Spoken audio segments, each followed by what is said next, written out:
This is a story that challenges everything we know about justice, medicine, and the boundaries of human endurance.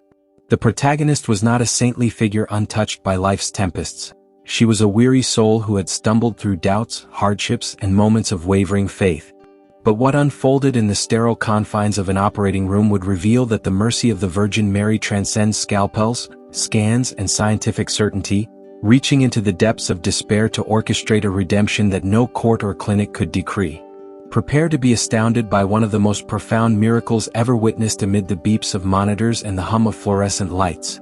A narrative that not only snatched a mother from the jaws of death but reshaped the convictions of doctors, nurses, and an entire community, proving that divine justice can heal what human hands deem incurable. Before we immerse ourselves in this tale of heavenly intervention, take a moment to comment below. Where are you watching from, and what time is it right now? Let's witness together how the light of the Virgin Mary's miracles is illuminating hearts worldwide. Elena Ramirez was 42 years old, a battle-hardened single mother hailing from the vibrant yet unforgiving streets of San Antonio, Texas, when the scales of injustice tipped cruelly against her. Born into a humble Mexican-American family in the shadow of the Alamo, Elena's early life was steeped in the rich tapestry of faith and tradition. Her childhood home echoed with the melodies of mariachi music on feast days and the fervent prayers recited before a flickering candlelit altar dedicated to the Virgin of Guadalupe. Her abuela, Rosa Mendoza, a devout widow who had crossed the border decades earlier with nothing but hope and a rosary in her pocket, was Elena's guiding star. Mija, Abuela Rosa would murmur each night, tucking Elena into bed with stories of saints and apparitions, "Justice in this world may fail us, but La Virgin's justice is eternal. She sees the truths we hide and mends the breaks we cannot." Elena cherished a small silver medal of the Virgin Mary, passed down from Abuela's own mother, a simple pendant etched with delicate roses and the words "Ruega por nosotros," pray for us. As a girl, Elena wore it proudly to Sunday Mass at Our Lady of Guadalupe Church, her voice joining the choir in hymns that promised solace. Yet, as adolescence gave way to adulthood, the harsh winds of reality eroded that foundation. At 19, Elena fell for Carlos Ramirez, a smooth-talking mechanic with dreams bigger than his follow-through. They married in a modest ceremony, blessed by the priest and sealed with vows before the Virgin statue. 3 children arrived in quick succession: Sofia in 2008, a spirited girl with her father's dark eyes and her mother's determination; Miguel in 2012, a thoughtful boy fascinated by the stars and planes soaring over the Texas sky; and Isabella in 2016, the baby of the family whose giggles masked the growing storms at home. Carlos's promises crumbled under the weight of infidelity and financial woes. He abandoned them when Isabella was 2, leaving Elena with mounting debts, a foreclosed home, and the sting of betrayal. How could this be justice? Elena raged in silent nights, her faith fracturing like the cracked plaster walls of their rental apartment. To survive, Elena poured her soul into work. By day, she trained as a nurse's aide at a community clinic, drawing on an innate compassion to care for the elderly and infirm, bandaging wounds both physical and emotional. Nights found her mopping floors in office buildings downtown, her hands raw from chemicals, her mind racing with worries about school fees and doctor's visits for the kids' frequent colds. Church became sporadic, a Christmas Eve here and Easter there, replaced by exhaustion and resentment. "If God is just," she'd whisper bitterly during rare moments of prayer, "why this endless struggle?" The silver medal lay forgotten in a jewelry box, tangled among faded photos and unpaid bills. Friends urged her to date again, to seek help, but Elena focused on her children, teaching them resilience even as her own spirit waned. Sofia helped with chores, Miguel excelled in school to make her proud, and Isabella's innocent drawings of happy families pierced Elena's heart like arrows. The injustice deepened insidiously, beginning at age 38. What started as nagging headaches, dismissed as migraines from stress, escalated to vision blurs that made driving hazardous and numbness in her limbs that terrified her during shifts. Colleagues noticed her faltering, urging tests she couldn't afford without insurance gaps. Finally, a seizure at work, convulsing on the clinic floor amid panicked patients, forced the issue. Rushed to San Antonio General Hospital, an MRI unveiled the cruel verdict: glioblastoma multiforme, a ruthless brain tumor aggressively invading her right hemisphere, entwined with critical blood vessels and the brainstem like roots choking an ancient tree. Stage 4. The neurologist, Dr. Harlan Graves, intoned gravely, his voice echoing the finality of a judge's gavel. Inoperable in standard terms. Aggressive chemo and radiation might by months, 6 to 9, perhaps a year with luck. But the prognosis is poor. This cancer doesn't forgive. Elena's world imploded. How was this justice for a woman who had sacrificed everything? Sofia, then 14, sobbed through sleepless nights researching cures online. Miguel retreated into books, sketching spaceships as escapes from reality. Isabella, wide-eyed, asked if the monster in Mama's head could be prayed away. Elena's mother, Carmen, moved in, her own health frail from diabetes, to cook and clean. The community rallied. Parishioners at church organized rosary novenas, neighbors set up a meal rota, and a local fundraiser covered initial treatments. But chemotherapy ravaged her. Hair loss that left her staring at a stranger in the mirror, nausea that stole appetites, and weakness that confined her to bed. Radiation sessions burned like fire, and the tumor, defiant, grew despite it all, causing partial paralysis and relentless pain. Bills piled up, justice system-like in their mercilessness, denied disability claims, exorbitant co-pays, pushing the family to the brink of eviction.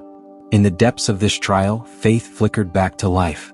One night, rummaging for painkillers, Elena unearthed the silver medal. Holding it, memories flooded, abuela's stories, childhood peace. She began praying haltingly, then fervently, the rosary beads a lifeline. Virgin Mary, refuge of sinners, she'd intone through tears, if there's justice beyond this pain, show me. Intercede for my children, who deserve a mother. Father Luis Ortega, the parish priest, a compassionate man in his 60s with a gentle Irish-Mexican lilt from his blended heritage, visited weekly, not with platitudes but stories of redemption.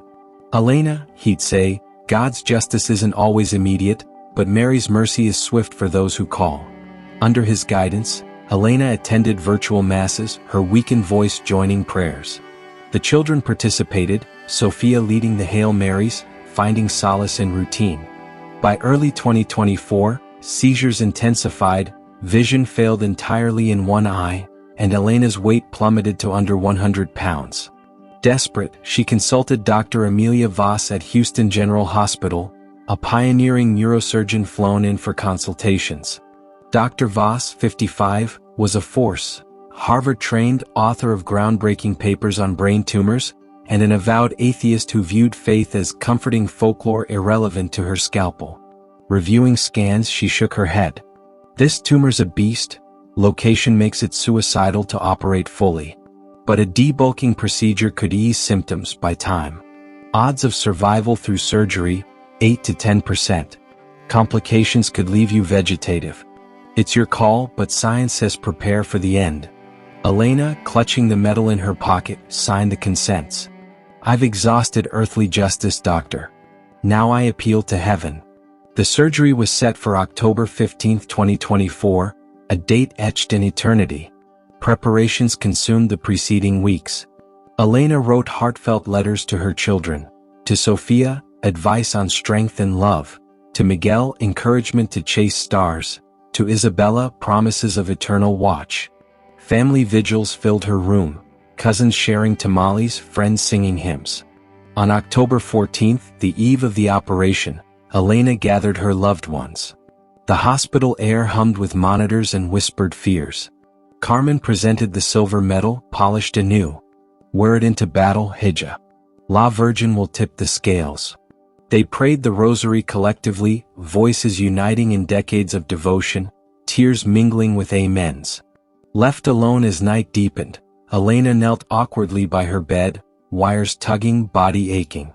Clutching the medal to her heart, she offered her final prayer, a raw, impassioned plea that echoed Abuela's teachings.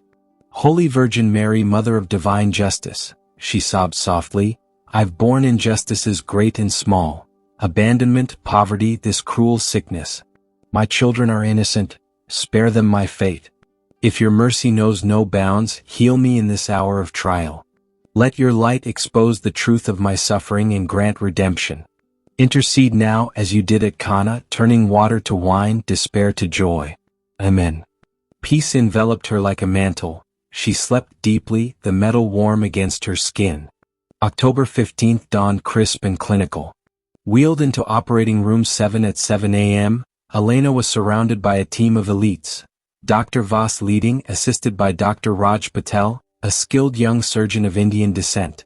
Anesthesiologist Dr. Lisa Chin, precise and unflappable. And nurses like Emily Harper, a 28-year-old Catholic from a similar background, who whispered a quick Hail Mary under her breath. Monitors tracked every beat as sedation took hold. Incision, Dr. Voss commanded, the craniotomy beginning with laser focus. Hours ticked by, navigating delicate tissues, suctioning blood, probing the tumor's edges. But at the 150-minute mark as they reached the core, anomaly struck. "Hold," Dr. Patel murmured, his voice laced with disbelief.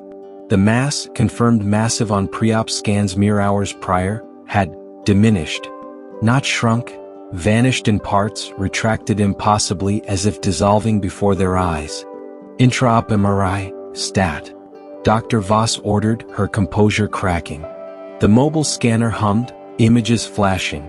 The tumor, once a lethal sprawl, was reduced to fragments, healthy brain matter regenerating inexplicably around it. Vitals, teetering on the edge, surged to optimal, blood pressure normalizing, inflammation vanishing. Then the ethereal unfolded.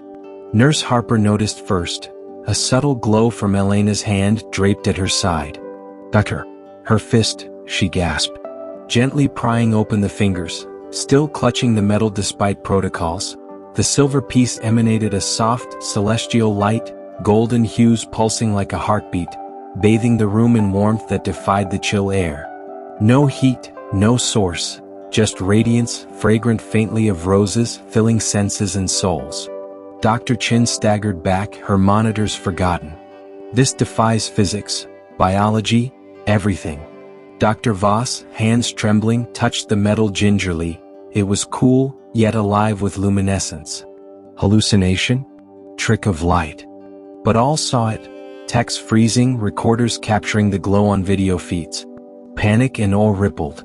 Dr. Patel, crossing himself despite his Hindu roots, whispered, "Divine." Harper fell to her knees in scrubs, praying audibly. Dr. Voss halted procedures. "Close immediately. There's minimal to resect. It's receding on its own." The light intensified briefly, then faded as they sutured, leaving an imprint on retinas and hearts. Elena emerged from anesthesia alert, pain minimal. "What happened?" she asked weakly. Post-op scans confirmed the impossible. Tumor remnants necrotic, dying off.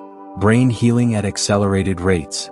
Over days, biopsies showed no viable cancer cells, spontaneous remission on a scale unprecedented. Experts converged.